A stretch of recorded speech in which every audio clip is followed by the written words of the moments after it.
Aqui.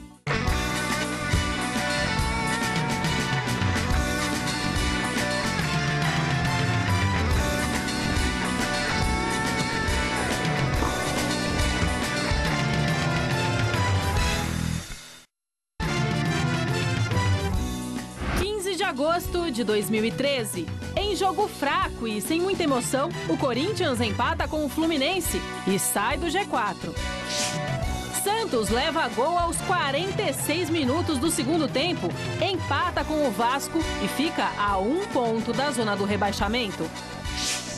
Em busca de uma vitória, o São Paulo encara a pior crise da sua história daqui a pouco contra o Atlético Paranaense no Morumbi. Com 9 vitórias e 1 empate nos últimos 10 jogos, o líder Palmeiras segue se preparando para jogar com o Paysandu sábado no Pacaembu. E tem ainda o lançamento 3x3 do basquete com Anderson Varejão. Vem que vem, porque o Gazeta Esportiva já está no ar.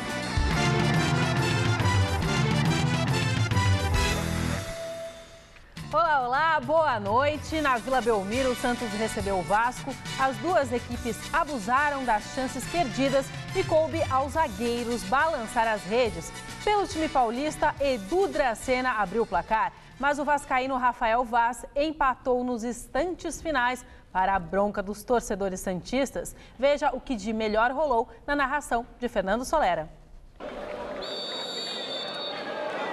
Vai que vai, rolando a bola na Vila Belmiro nesta altura, já com os seus primeiros 10 segundos. A bola não passa, ele então voltou, pegou Edu Dracena, ajeitou, olha aí, o toque, a cabeçada sai por cima e o Cícero estava lá. Fagner faz uma finta, tira por dentro, vem trazendo, chutou direto, opa! Tiro violento, perigoso.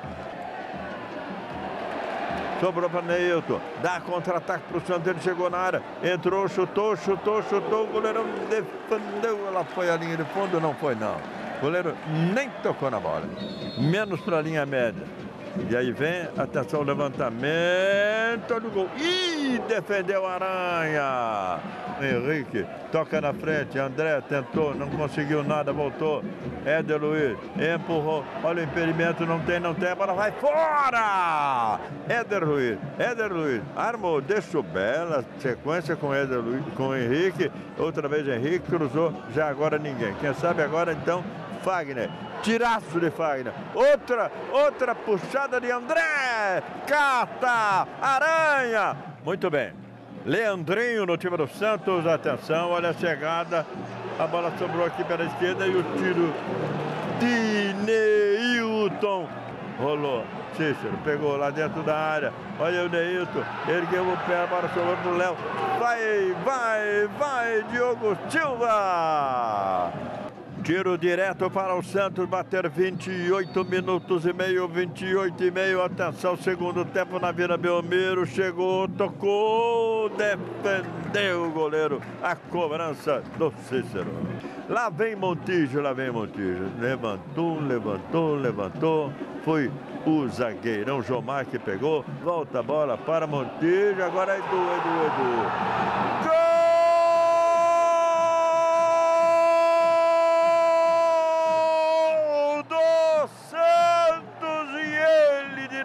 Edu Dracena, 1 para o Santos, 0 para o Vasco, a 31 minutos e 40 no segundo tempo.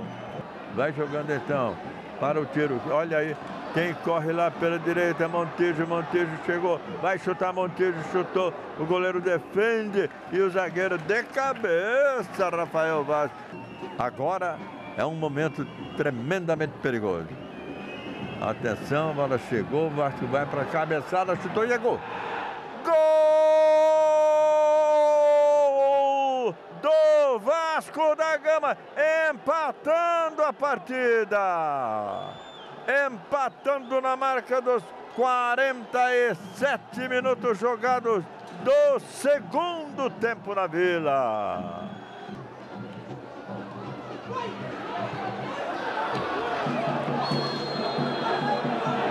E acaba acaba com 48, Santos 1, Vasco da Gama 1. Eu acho que ficou abaixo dos últimos jogos, né? A gente começou até bem, até os 20, 25 do primeiro tempo a gente vinha bem e não conseguimos manter a intensidade dos outros jogos. A gente teve 2 jogos muito desgastantes aí num período curto. Eu entendo que o Vasco terminou a primeira etapa jogando melhor do que nós, né? Do que a nossa equipe. E no segundo tempo o quadro não se reverteu, tentamos entrar no Leandrinho para dar uma saída melhor para a direita. Até no primeiro lance do jogo ele já fez isso, nós criamos uma chance de gol. Mas também entendo que não vínhamos bem até fazermos o gol, né? Fizemos o gol quando o Vasco, se não tivesse um jogo igual, o Vasco estava superior. Conseguimos o nosso gol e depois conseguimos o gol, tivemos chance nos contra-ataques de matar o jogo e não matamos. É doído você tomar um gol no último lance do jogo quase, a forma como tomamos, mas não adianta lamentar. Pelo que foi o jogo, o resultado foi justo. Eu acho que o Vasco não merecia perder hoje.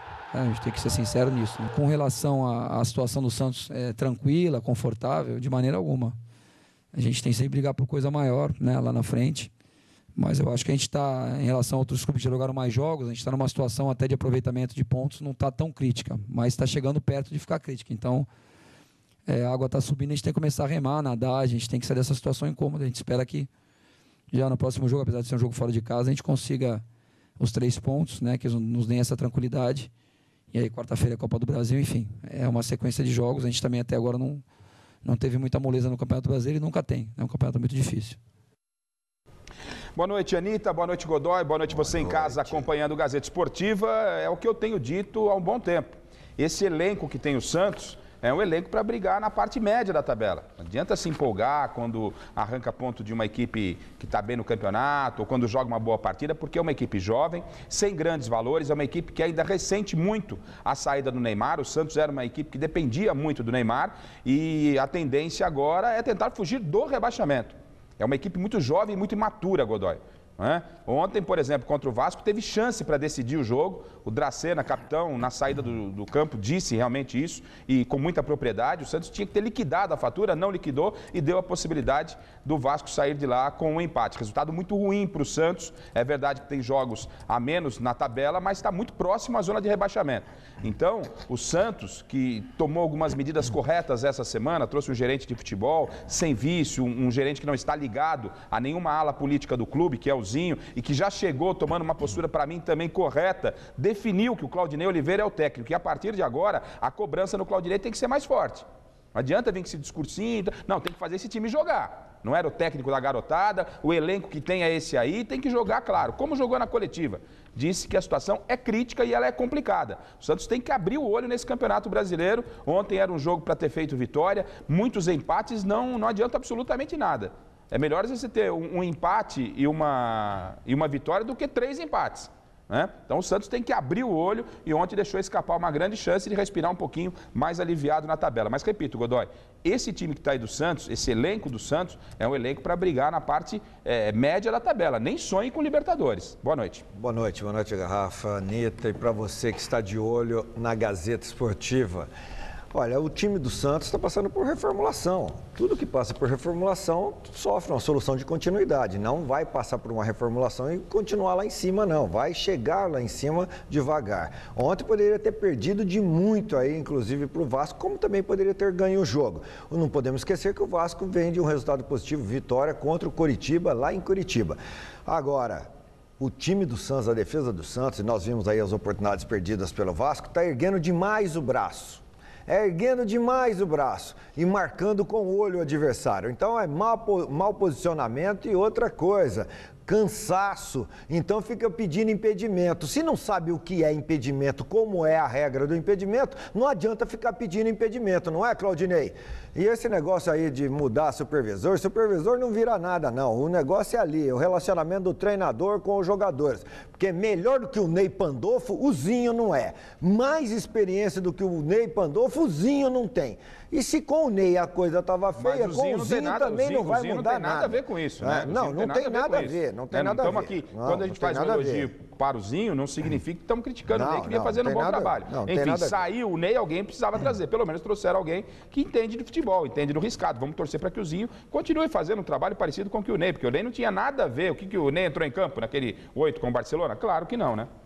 Bom, e daqui a pouco a gente vai falar do jogo entre São Paulo e Atlético Paranaense, mas já vamos aquecendo com a nossa enquete que está no site gazetesportiva.net. Você acha que o São Paulo vai reencontrar a vitória contra o Atlético Paranaense, sim ou não? Acesse e vote, o resultado eu dou daqui a pouco no fim do programa. Garrafa. Palpite, mero palpite. Depois a gente vai fazer uma avaliação técnica do jogo. No palpite vamos falar que sim, né? Para quem sabe animar um pouco o São Paulino nesse frio aí.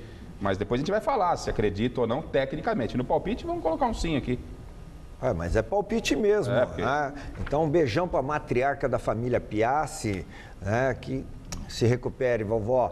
E o seu Edson lá da Tintas São Miguel, lá em São Miguel, palmeirense, que está torcendo hoje para o Atlético Paranaense. Mas eu, como paulista que sou, torço para a recuperação do São Paulo. Vai dar São Paulo.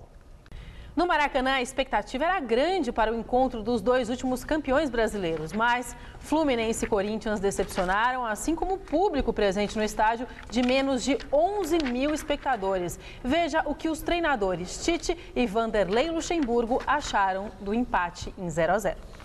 Não foi o mesmo desempenho que nós tivemos numa sequência de jogos mais importantes, mas olhando o outro lado da questão também, foi também pela organização e pela marcação forte, intensa, ajustada, individual no setor,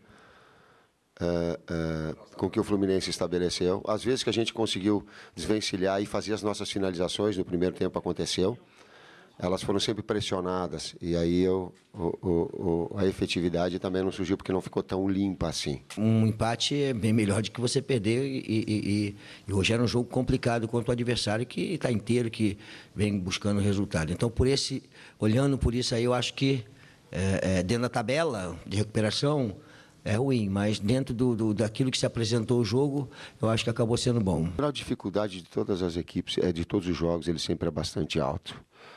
Quando é domingo para quarta, coloquei a recuperação, ela fica menor. Foi o caso específico de alguns jogadores que a gente tem que segurar, foi o caso do Danilo hoje. Então, esse processo de recuperação. Mas o grau de dificuldade igual. Partidas com caráter decisivo, todos o são. Grande coisa estou falando. Vocês devem estar te ouvindo essa resposta aí 300 vezes. A atitude é essa que nós vimos aqui hoje. Essa atitude que o torcedor do Fluminense quer. Essa equipe do Fluminense que ganhou o bicampeonato é uma equipe que rala, né? E que sofre, e como tem que ser um jogo de futebol. E se você pegar o jogo, eu acho que nós tivemos mais finalização do que a equipe do Corinthians e chegamos mais vezes, tivemos mais domínio do jogo. Acho que nós encaixamos bem a leitura do jogo do time do Corinthians, os jogadores entraram muito bem com essa leitura. Então, acho que hoje foi uma atitude boa de um time de futebol que quer alguma coisa dentro da competição. Queria que você falasse do Guilherme, hein? Há quanto tempo, Guilherme? Eu não sei, mas ele... Cara, ele estava chorando no vestiário, porque sabe que ele disse, pô, instalou o cara aí, rompeu, ele sentiu, a gente sente quando há uma gravidade maior. E mais legal ainda passar para o torcedor corintiano que um dos atletas, eu falei que foi consolar, foi o Ibson. São concorrentes de uma mesma posição, mas com lealdade. Vai procurar ser melhor no treinamento, mas não secar e não sacanear e não... Pô, olha lá, o cara, vou sair, agora vai sobrar para mim. Muito pouco futebol pela grandeza das duas equipes, pelas conquistas das duas equipes, muito pouco futebol, inclusive pela competência dos técnicos, não é? O Fluminense usando uma garotada por necessidade e o Corinthians que tem um time com jogadores mais rodados, com mais nome, com um status mais elevado, deixando também muito a desejar. Gostoso foi ver o duelo dos técnicos e sabe por que não acontecem gols? Porque não marcam gols, meu caro Garrafa, porque se ataca com menos jogadores do que defensores. Você pode ver, fica olhando os ataques, olha na área e vê quantos atacantes existem, quantos defensores existem. Tanto é que com um jogador a mais o Corinthians não soube tirar proveito, não conseguiu tirar proveito. Portanto, enquanto o futebol brasileiro tiver com esse padrão tático, né, com esse esquema tático de se atacar o adversário com menos jogadores do que a quantidade de defensores, a tendência é que a defesa leve vantagem, Garrafa. Olha, Godoy, jogo fraco, jogo chato, pela circunstância, o empate caiu melhor para o Fluminense. Ontem a rodada ela estava favorecendo o Corinthians, que com o empate ele saiu do G4, pulou para a 6ª colocação. Ele está, é verdade, a 3 pontos do líder Cruzeiro, que perdeu ontem, mas o Corinthians poderia estar hoje a 1 ponto do líder, claro, dependendo do jogo contra o Botafogo, mas como ele preferiu empatar, porque o Corinthians preferiu empatar, jogou por uma bola só. O Corinthians hoje é o 6º colocado e pode pular para a 8ª colocação, dependendo do que Internacional e Atlético Paranaense fizerem no complemento da rodada. E o Tite, não gostei ontem do comportamento do Tite, não. Ele tapou no Corinthians para jogar por uma bola. Eu acho que o Corinthians tem possibilidade de jogar por várias bolas pelo elenco que tem. O Corinthians ficou jogando no erro do adversário para fazer um gol. Quase saiu no finalzinho, numa jogada com o Emerson, o Diego Cavalieri foi lá e fez a defesa. Não entendi quando ele tirou o Pato para colocar o Douglas. A bola não chegava no Pato, o Pato estava jogando na frente, é verdade, se movimentando direita e esquerda. Mas a hora que ele pôs um jogador que tinha qualidade para levar essa bola ao Pato, para fazer com que essa bola chegasse ao Pato, ele tirou o Pato, não é? Então o que faltava para o Pato era um jogador como o Douglas. Quando ele coloca o Douglas, ele coloca no lugar do Pato. Eu, sinceramente, não entendi essa alteração do Tite. Esperava até a saída do Romarinho, que não vinha fazendo uma boa partida. Tá faltando tesão no time do Corinthians. É isso aí, Godoy. O quê? Tá faltando tesão, faltando vontade. Futebol. É futebol. É futebol. Não tô falando de outra coisa, tô falando de futebol. É futebol. Futebol, e tá faltando tesão pro O Corinthians. quê? Claro, Ora só. Cadê aquela pegada do Corinthians, aquela marcação forte? O Corinthians tinha que sair no abafa pra cima do Fluminense, aproveitar o Fluminense sem torcida no Maracanã, né? Aliás, compraram o Maracanã e querem vender uma cadeira lá no meio do campo por 500 conto. Os caras estão de brincadeira com futebol, essa é uma outra questão. Fluminense sem Fred, sem Jean, com uma garotada, o Corinthians subindo no campeonato, era jogo para fazer 3 pontos. Faltou tesão pro Corinthians ontem. Ô Tite, como é que é essa história? Fazer esse time jogar, hein? Vai começar a dar comprimidinho pra esse time, então. Ajuda? Ué, se tá faltando esse negócio. Mas ajuda mesmo isso aí?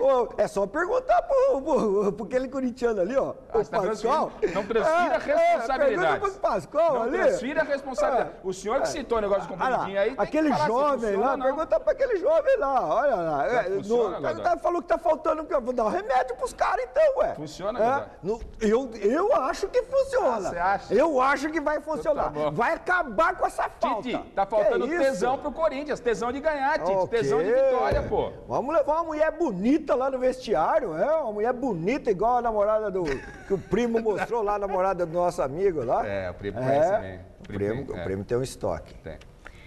Mais 6 partidas deram sequência à 14ª rodada do Brasileirão. O Atlético Mineiro venceu o Bahia e saiu da zona do rebaixamento. Já a Portuguesa tinha tudo para conseguir os 3 pontos, mas um polêmico gol aos 49 minutos do segundo tempo tirou a vitória da Lusa no Couto Pereira. Veja os gols. Como é que...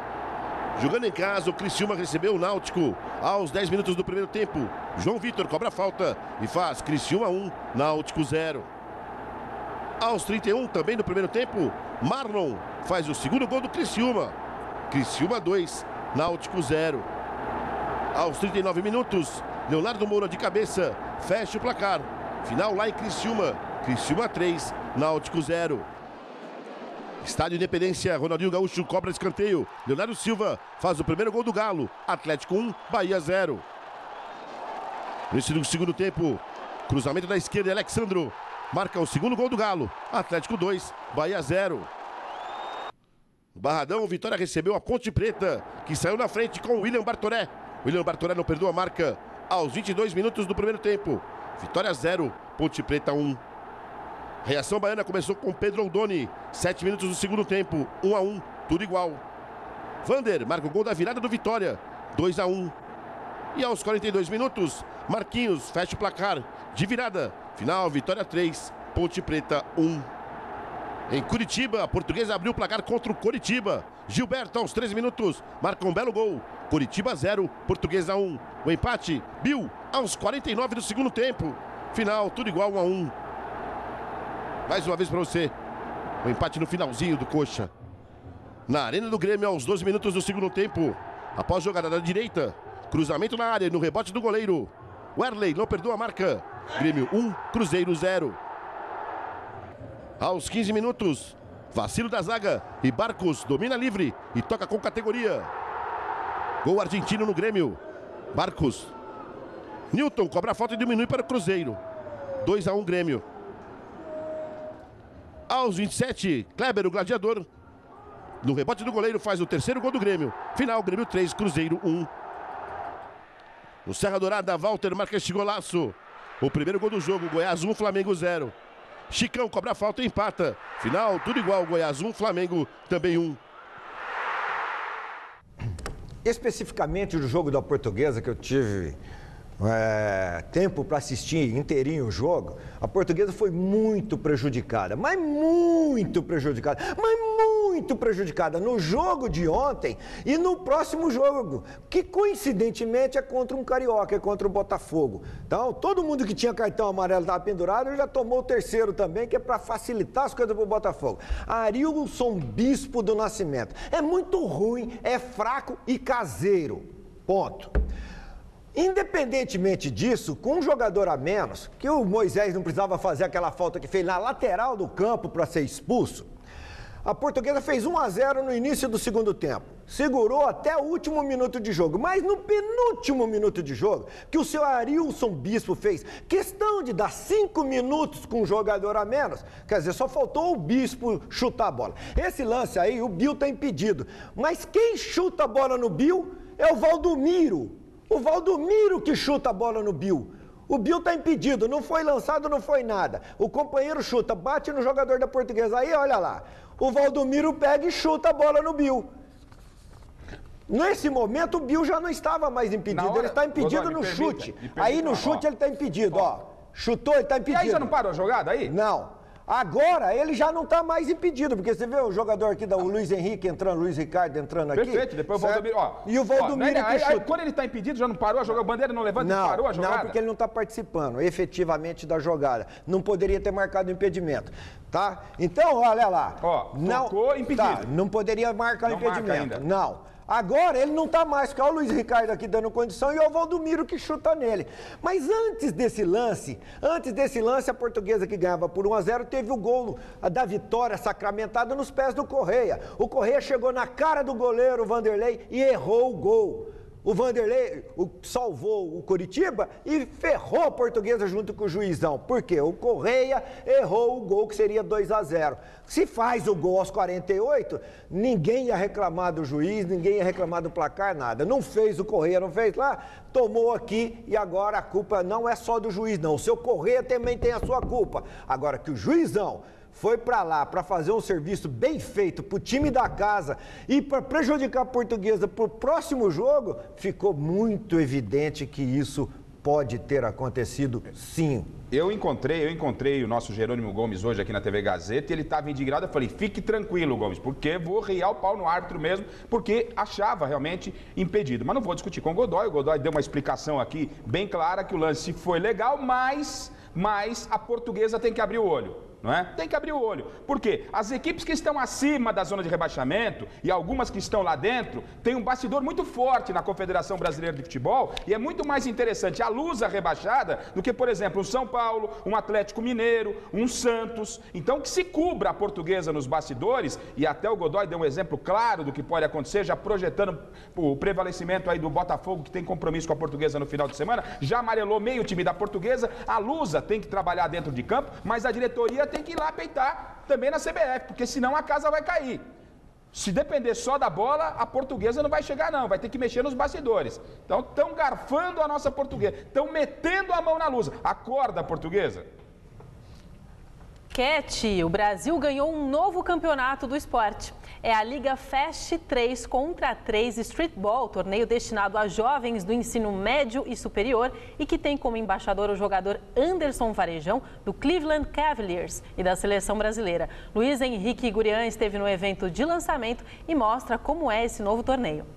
Modalidade nova no basquete. A Não é tão nova assim, mas é o 3x3. Ela lembra o 21, o streetball. Começou como uma brincadeira e cresce. Por isso, de 15 de agosto a 20 de setembro, inscrições para a primeira grande competição aqui no Brasil, que vai de 30 de setembro a 29 de novembro. São esperados mais de 1.300 participantes, 336 equipes não federados que estão interessados e querem saber direitinho o regulamento, forma de disputa, premiação. É só acessar o endereço eletrônico www.facebook.com/ligafest3x3. Agora, a receita para montar um bom time legal, nem assim. Ter um bom pivô, um grande pivô de mais de 2 metros, um ala que faça muitos pontos e um armador para levar a bola, né? Esse ala vai fazer um corta-luz no pivô, vai fazer um corta-luz no armador e aí a receita é essa aí. Como começou, quem é a fera hoje na competição e muito mais, Albertão responde. Esse esporte aqui, ele é americanizado, ele é um esporte que mundialmente todo mundo está jogando. Agora com a regra FIBA universal, a gente joga bastante 3x3 aqui no parque ou na praça, como o cara joga na Lituânia, ou na Sérvia, ou nos Estados Unidos, no gueto americano. Então agora tá todo mundo jogando falando a mesma língua aí. Campeão do mundo hoje quem é? Sérvia. Os caras da Sérvia foram campeão do último Mundial.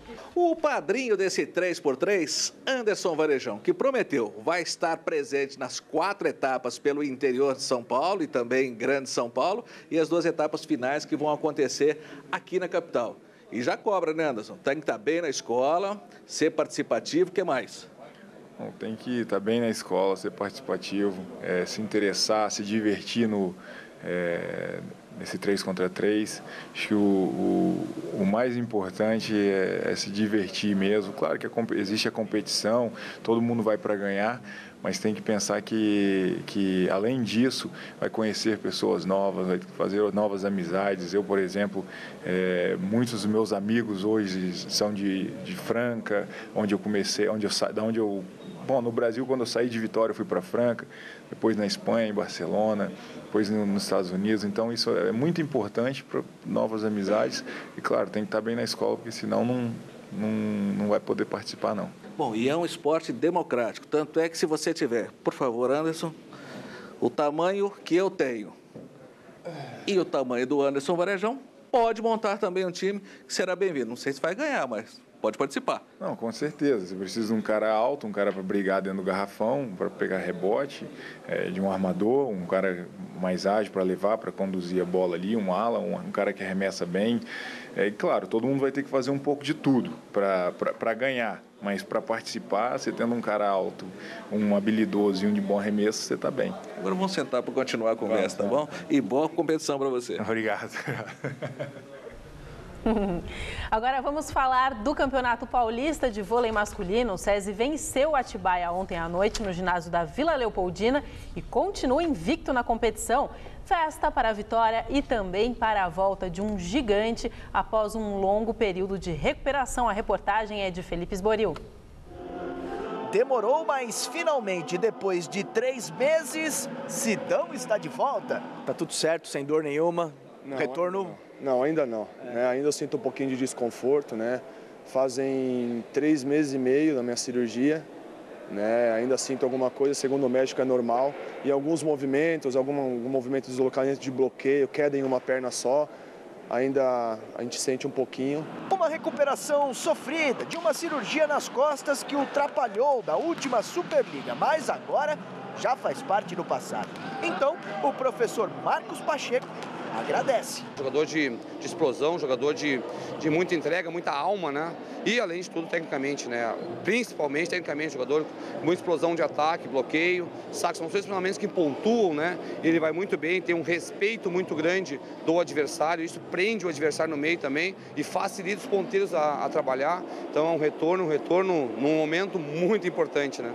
Sidão e o time do SESI já estão de olho no próximo torneio nacional e a preparação passa pelo Paulistão de Vôlei. O adversário da noite da última quarta-feira foi o Atibaia, aqui mesmo em São Paulo. E o time da casa que começou pontuando com este bloqueio de Tarcísio. Era só dar mole que o meio de rede Sidão deixava o dele. E com a vibração do líbero Serginho, SESI fechou o primeiro set, 21-12. Não, você não ouviu errado. Nessa edição do Campeonato Paulista, os sets terminam em 21 pontos. Um teste para deixar o jogo mais ágil e dinâmico. No segundo set, o SESI conseguiu abrir uma vantagem de 5 pontos e conseguiu segurar, fechando em 21-16. No terceiro, o Atibaia começou dando as cartas.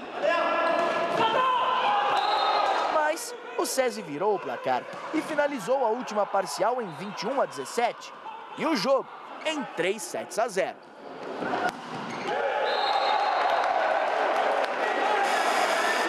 Eu acho que foi muito bom hoje. A minha volta foi com o pé direito, né? Eu tinha um pouquinho de medo, né? Embora o nosso time está um pouco quebrado. Mas entramos bem, entramos focados e pronto para vencer. Conseguimos fazer um bom jogo, fomos extremamente agressivos no saque, né? E dos saques encadeou todo um processo de bloqueio e defesa, contra-ataque, o time atuou muito bem. Mas então hoje foi um jogo, nós tínhamos um jogo como muito difícil, conseguimos com uma boa exibição e principalmente um bom saque, torná-lo ele mesmo difícil, né? Olha, essa ideia de mexer na pontuação, fazer esse teste de 25 para 21, não é muito a ideia não de deixar o jogo mais dinâmico. É para atender os interesses da televisão que transmite. Então, estão fazendo um estudo aí para fazer o set mais curto, o jogo mais curto. Fazer o quê? A TV paga, ela exige e a confederação está aí, vai acabar cedendo a essa nova margem para pontuação de 21 e não 25. Vamos aguardar. Veja quais são os destaques do Super Esporte dessa sexta-feira com o Thiago Oliveira. Fala, Anitta! Fala, turma ligada no Gazeta Esportiva. Nesta sexta-feira, o Super Esporte vai falar do Mundial de Atletismo, com o retorno de Usain Bolt, agora na prova dos 200 metros. No futebol, a expectativa para a estreia de Neymar no Campeonato Espanhol. Aqui no Brasileirão, o São Paulo, em crise, encara o Atlético Paranaense. Temos ainda o nosso Super Gol, golaço da semana, que está muito legal. Então, amanhã, meio-dia, eu espero por vocês com o nosso Super Esporte. E você que acompanha o Gazeta Esportiva, fale com a gente, mande a sua mensagem pelo nosso Twitter, @GazEsportiva, pelo meu Twitter, @AnitaPasques, pelo do Garrafa. Osmar Garrafa com 2 Fs. E você também pode ir lá no YouTube, youtube.com/Gazeta Esportiva TV, visitar o nosso canal e rever os programas. A gente também está no Facebook, facebook.com/GEsportivanet. Um beijão para o Davi Felipe, para o Vitor Cavalcante, o Luiz, Corinthians, né? É a conta da pessoa aqui, que não fala o nome. Para a Pati, para o Lucildo. Enfim, um beijo para vocês que seguem a gente aqui no Twitter. Algum recado? Um beijão então para dona Maria Helena Cardoso, tia do Celso Cardoso, mãe do Toninho lá da Vila Vera, faz aniversário amanhã. Um abraço também pro Betinho lá em Cotia, o goleiro Pônei, faz o goleiro de Pebolim, aniversariante de hoje, 46 aninhos. E um abraço pro Bolota lá da Rove Telhas da Pires do Rio, que o Bolota tá querendo namorar. Mulherada, procure o Bolota lá na Rove Telhas da Pires do Rio. E por falar em aniversário, Godoy, hoje Jaú, a belíssima cidade de Jaú, completa 160 anos. O Antônio Carlos da Rádio Tropical nos ligou aqui, né? Ele disse que revelou Marolo, Alfinete, Wilson Mano, a belíssima cidade de Jaú, que tem o 15 de Jaú, né? Comemorando 160 anos. Um abraço a todos de Jaú, obrigado pela audiência. E agora confira um recado da Concenter. E estamos de volta para falar do Palmeiras. Tem jogador de malas prontas para deixar o Verdão, mas calma, gente, calma, você que é palmeirense, não é do Wesley que estamos falando. Veja na reportagem de Adriano Dolfi. Depois da folga na quarta, o Palmeiras retornou aos treinos na tarde desta quinta-feira. Líder absoluto da Série B, 10 jogos sem perder e 5 vitórias seguidas. A fase não poderia ser melhor e os números animam ainda mais o elenco. Nos últimos anos de disputa da Série B, as equipes que subiram à primeira divisão necessitaram de uma margem que variou entre 59 e 64 pontos. Ou seja, o Palmeiras, com os atuais 37, necessitaria de pouco mais de 20 pontos para assegurar a vaga à elite no ano que vem. Lembrando que o primeiro turno ainda nem terminou. No sábado, o clube enfrenta o Paysandu, que está na zona do rebaixamento. Pensando no jogo da semana que vem contra o Atlético Paranaense pela Copa do Brasil, o técnico Gilson Kleina deve poupar alguns jogadores. como Valdívia, que retorna ao Brasil esta noite e será reavaliado por conta da fadiga muscular. Entram na lista os laterais Juninho e Luiz Felipe. Ananias cumpre suspensão automática e Allan Kardec, que não atuou contra o Joinville, pode retornar à equipe. Já o paraguaio Mendieta treinou normalmente. Quem está se despedindo do clube é o lateral direito Ayrton, que fechou o contrato com o Vitória da Bahia. Fica, né? Olha, o Palmeiras já está numa situação tranquila no campeonato, mas não pode relaxar, não pode relaxar. O Palmeiras tinha por obrigação ser campeão invicto, sem perder um ponto na Série B. Mas como já perdeu, né, tem que só fazer o suficiente para ser campeão e dá para fazer e conciliar Campeonato Brasileiro e Copa do Brasil. Então, maneira agora no Campeonato Brasileiro e põe o time com força total aí na Copa do Brasil para ganhar do Atlético Paranaense. E o Kleina está sinalizando com isso já na partida contra o Paysandu no final de semana, priorizando a estreia na Copa do Brasil no outro meio de semana. Acho que está absolutamente coberto de razão. O Palmeiras está com uma boa gordura dentro da competição e como não tem um elenco farto, um elenco repleto de ótimos jogadores, tem que preservar o que tem de melhor e aproveitar agora na Copa do Brasil, já que dentro do Campeonato Brasileiro a situação é muito tranquila, não em termos de liderança, mas sim em relação a retornar à Série A. Dificilmente o Palmeiras, ou seja, impossível o Palmeiras não voltar à Série A. Para mim já voltou. 2 jogos fecham a rodada desse meio de semana no Brasileirão. Às 9 horas da noite tem Botafogo e Internacional no Maracanã.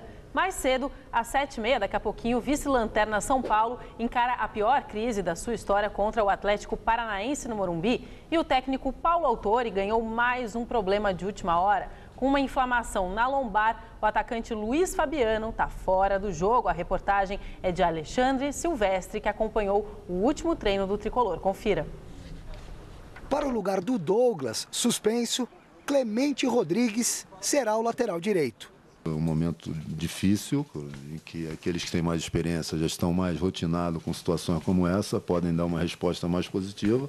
E acho que é até interessante vocês conversarem com ele, porque ele jogou algum tempo assim no Estudiantes, porque ele é destro, exatamente. Ganso, agora reserva, não está acomodado. Autori prevê com Paulo Henrique uma dupla de meias para o futuro meio-campo tricolor. Eu acho que o Ganso está se aproximando, ok, demais de ter que estar jogando, ou seja, ter que estar jogando ele, está forçando ser escalado, ele está fazendo isso, eu tenho que reconhecer, vou aproveitar publicamente para parabenizá-lo nisso, e eu espero que quando ele entrar realmente que seja definitivo, porque jogador como ele não pode estar sem jogar. Continue e você persistente, não vou ser teimoso, mas pretendo ser persistente e no momento certo mostrar que é possível sim os dois jogarem juntos. O técnico é categórico ao defender quem defende o São Paulo há mais de 2 décadas.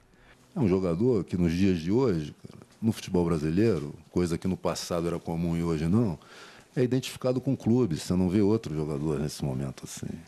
Quem esteve nessa viagem, e alguns de vocês podem ter estado lá, puderam testemunhar, né, o respeito que o mundo do futebol, eu não estou falando de jogadores do Bahia, estou falando de jogadores do Milan, estou falando de jogadores do Benfica, né, tem por ele, cara. 10 jogos sem vencer no Campeonato Brasileiro. Pior do que isso, o São Paulo atravessa a pior crise de sua história. No Morumbi, vem de 6 derrotas seguidas, se contarmos também uma das finais da Recopa Sul-Americana diante do Corinthians. É preciso reagir já, não dá mais para esperar.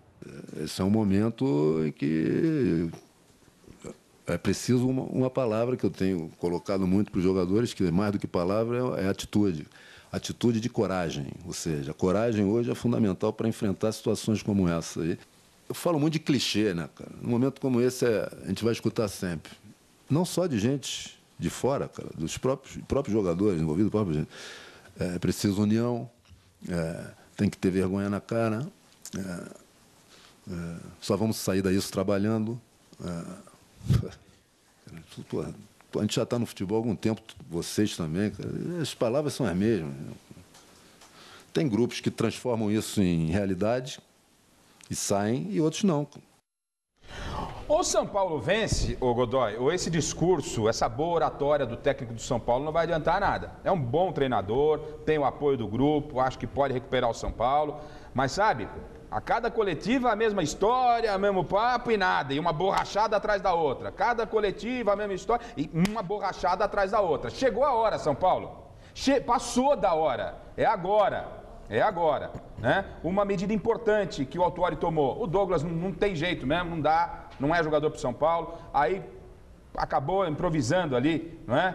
O argentino pelo lado direito, ele jogava assim no Independiente. Agora, o que não dá para entender, o São Paulo não tem Luiz Fabiano hoje, vai com uma zaga que me preocupa, com o Rodrigo Caio, que não tem uma estatura boa para a zaga, jogando ao lado do Tolói. O São Paulo tem sérios problemas para o jogo de hoje. Agora, o que não dá para entender é o São Paulo mandou o Rodolfo embora, que não é um belíssimo zagueiro, que não é um brilhante zagueiro, mas é muito melhor que esse tal de Antônio Carlos que estão trazendo, que fez bobagem lá no Botafogo do Rio. Era um zagueiro médio, né? Então por que manda o Rodolfo embora para trazer o Antônio Carlos do Botafogo como reforço que vai ser apresentado essa semana? Ou seja, a diretoria do São Paulo só faz... Pode continuar, Godoy. Quer dizer que nessa parte eu entro. Tá bom, tá bom. Então é o seguinte, como pensam o Fábio Pinto lá do Sucos Camp e o Jamil, prefeito lá de Itabapuã, São Paulo, quem foi embora, exceto o Lucas, não faz falta nenhuma, tá? Resultado final da nossa enquete no site gazetesportiva.net. O São Paulo vai reencontrar a vitória contra o Atlético Paranaense daqui a pouquinho? Sim ou não? Não, 67,7%. O programa de hoje fica por aqui. A gente volta amanhã às 6 horas da tarde. Fica agora com o Jornal da Gazeta. Um beijo, tchau. Hoje é obrigação. Agora, Juvenal, contratar Antônio Carlos. Abraço pro gaiteiro, vai. Tchau. Ô, Juju, é você que entende de futebol. Tchau, até domingo, mesa redonda.